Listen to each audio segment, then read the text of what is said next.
The 1940s were the hardest decade Britain had ever faced. A nation emerging from the devastation of the Second World War. Factories that had been building aircraft and weapons now trying to remember how to build cars. And the British public, exhausted, patient, and desperately hopeful, was waiting. They waited for cars that would give them freedom. What many of them got was something far less worthy of that wait. Today on UK Car Vault, we are counting down 10 of the most hated British cars of the 1940s. And by the time we reach number 1, you will meet a car so fundamentally embarrassing that it became a symbol of everything post-war Britain was trying not to be. Let's begin. At number 10, the Bond minicar Mark A, launched in 1948 by Sharp's Commercials in Preston. A three-wheeled microcar that arrived in post-war Britain with one very clear promise: cheap, basic transport for a nation that could afford nothing better. On that single narrow promise, it delivered. The 122cc Villiers engine made it extraordinarily economical. The fiberglass body kept weight to an absolute minimum, and the price was genuinely accessible to buyers who had very little to spend. But the Bond minicar was not a car in any meaningful sense of the word. It had no reverse gear on early models. Maneuvering in tight spaces required the driver to physically lift the front end. The single front wheel and minimal engineering made the handling an experience that demanded constant concentration.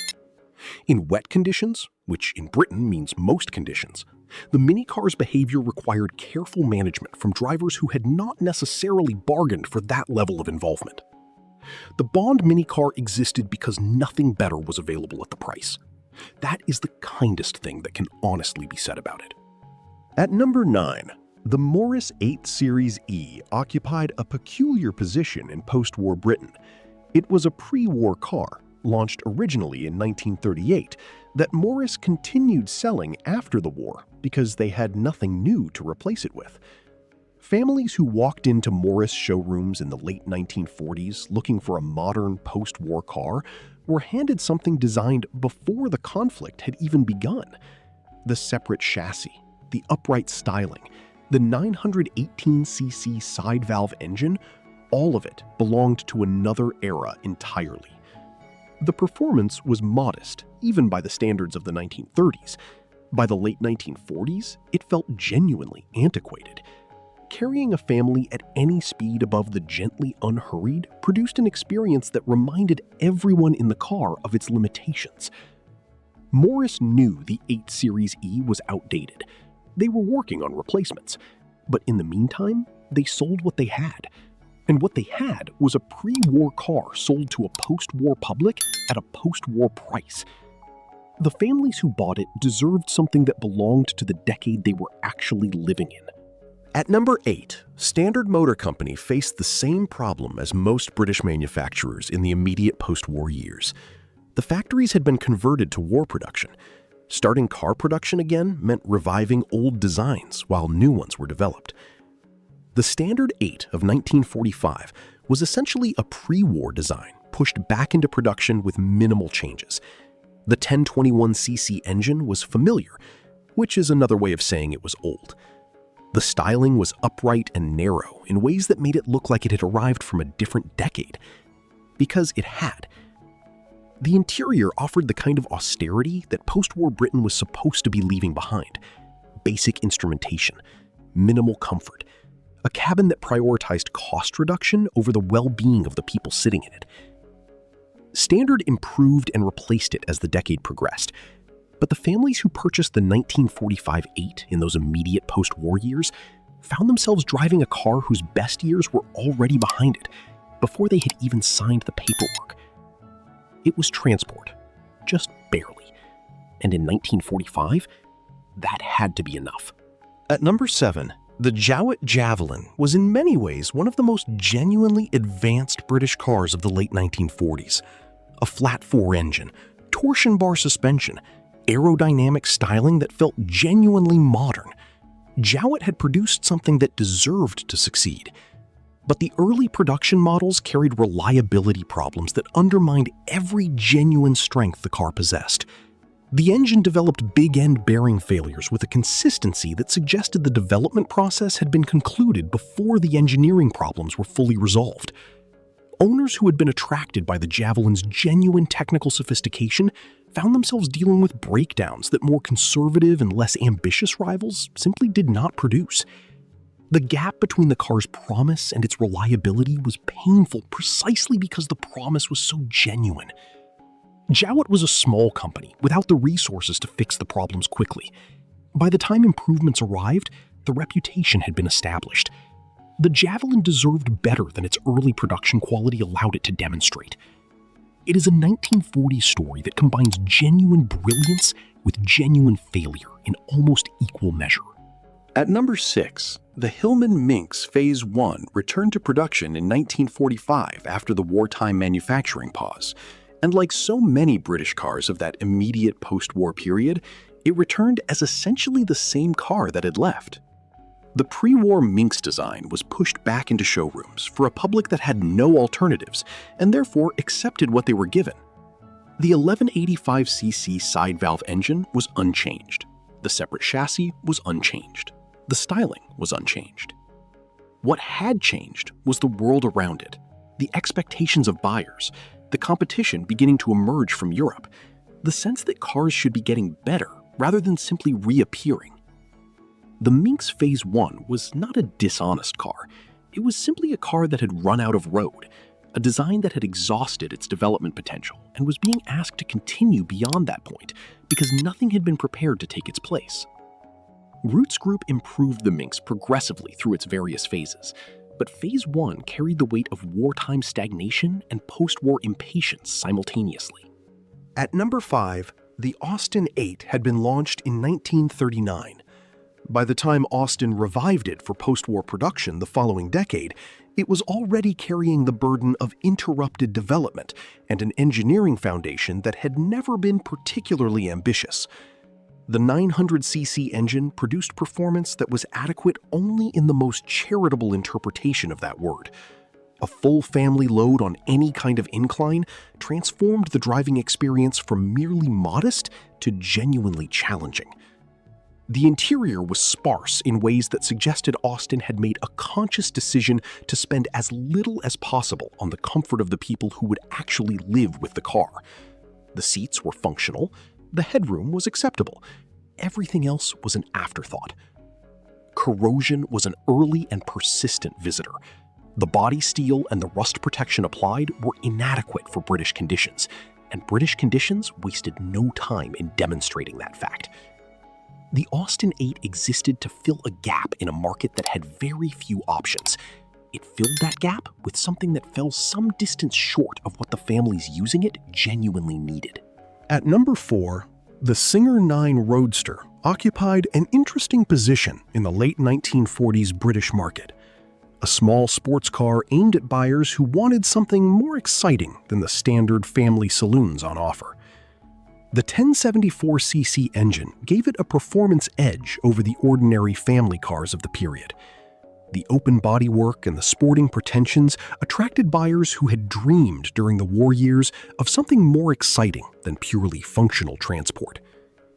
But the Singer 9 Roadster delivered its excitement alongside a set of compromises that sporting buyers found difficult to accept. The handling was unpredictable in conditions that British weather produced regularly.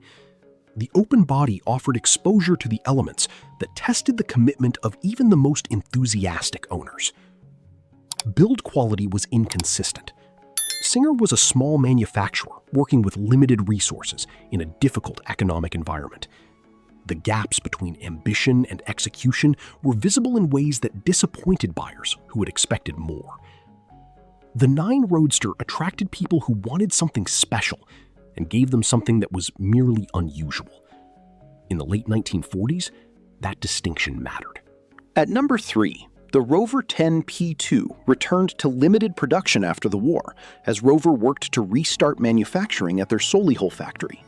And it returned carrying every year of its pre-war origin visibly and uncomfortably. The 1389cc engine was a known quantity, reliable in the most basic sense, but entirely without development potential. Rover knew this. The P2 was a stopgap while proper post-war models were prepared. The problem was that families buying it were not always aware they were purchasing a stopgap. The styling was formal and upright in the manner of a previous decade.